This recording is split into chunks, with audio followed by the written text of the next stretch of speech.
Hi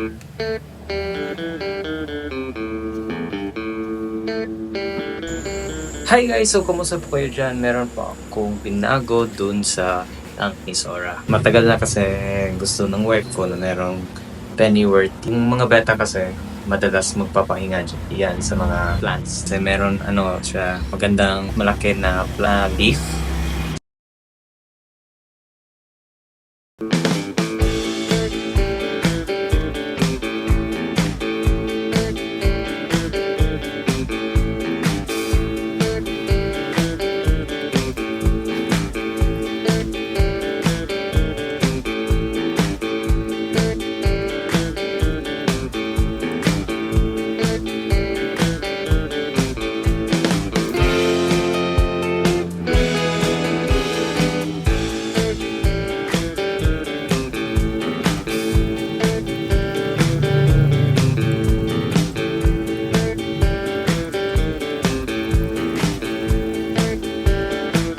And just medyo controversy din kasi itong plant na to kasi madalas pagkamalan na goto cola ito.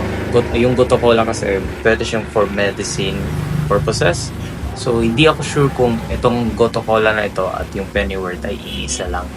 So hindi ko siya ni-recommend. Hindi ako sure kung ito ba yung goto cola na pwede nating i-ingest or gawing tea, or sabi nila pwedeng parang lettuce.